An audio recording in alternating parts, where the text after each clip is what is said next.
Senator Smith. Thank you very much, Mr. Acting Deputy President. Every year on the 27th day of the month of Nisan in the Hebrew calendar, the world observes Yom HaShoah, also known as Holocaust Remembrance Day, a time to remember the 6 million men, women and children who perished in the Holocaust.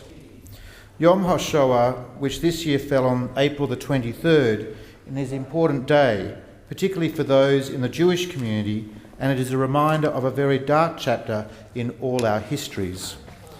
I was honoured this year to attend the Yom HaShoah Holocaust Commemoration at the Sylvia and Harry Hoffman Hall at Carmen Primary School in Yokine in my home state of Western Australia. The commemoration was hosted by the Jewish Community Council of Western Australia. Rabbi David Frelich recited the memorial prayer, with Harry Hoffman reciting the Kaddish. We heard from Sol Magils, the son of Holocaust survivor, who read an excerpt from his father's autobiography.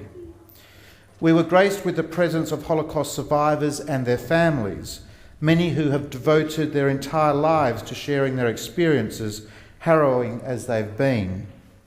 They continue the important work of the state's Holocaust Institute, educating Western Australians about that terrible period in our global history. Perhaps most significantly, they continue sharing their stories of survival to combat misinformation that still exists about the Holocaust.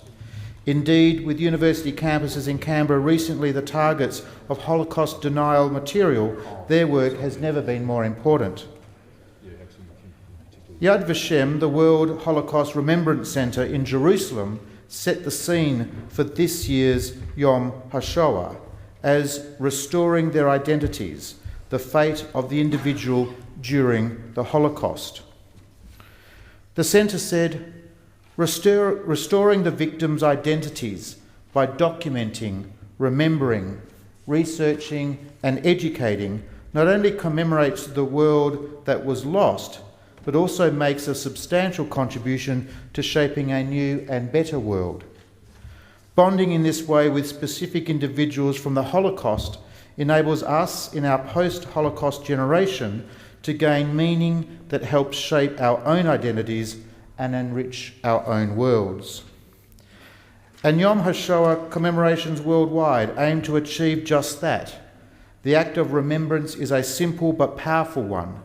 To take a moment to reflect about today or a day in history affords us a chance to be mindful.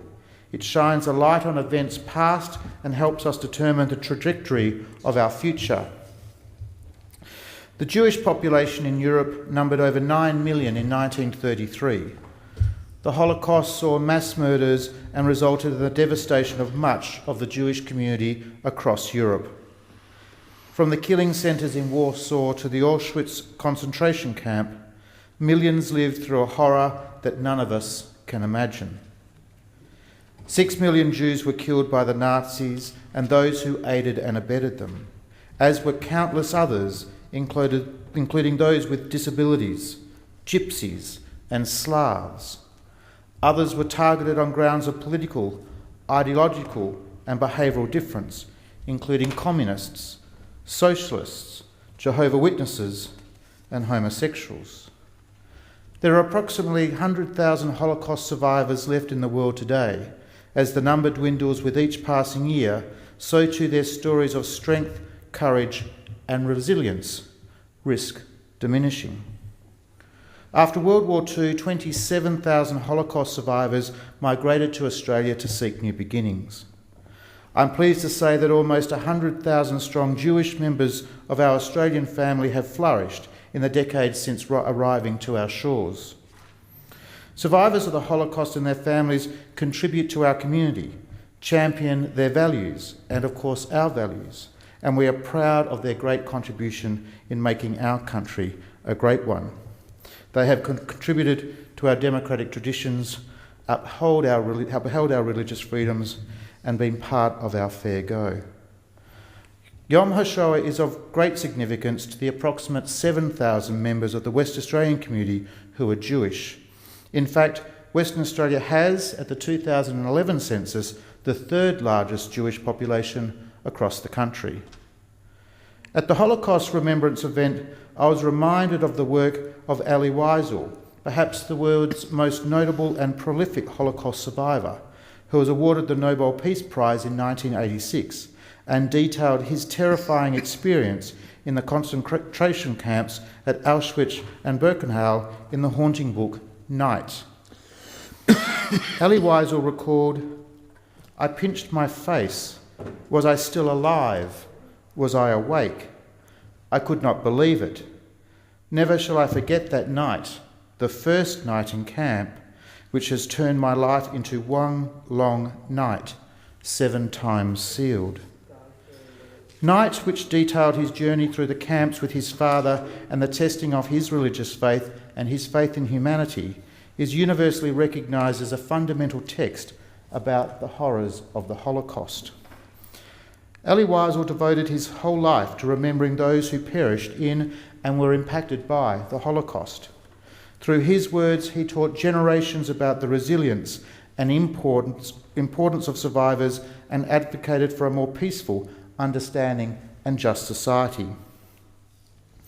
He said, "Wherever men and women are persecuted because of their race, religion or political views, that place must, at that moment, become the centre of the universe."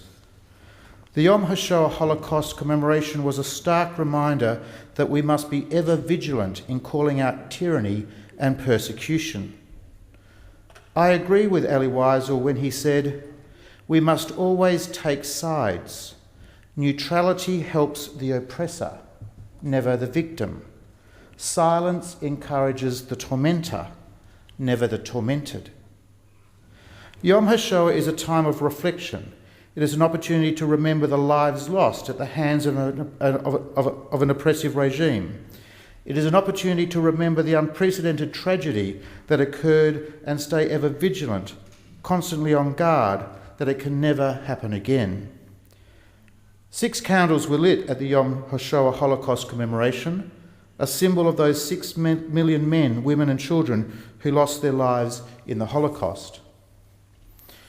We are constantly indebted to those whose bravery compels them to relive their histories, so that we need not live it again.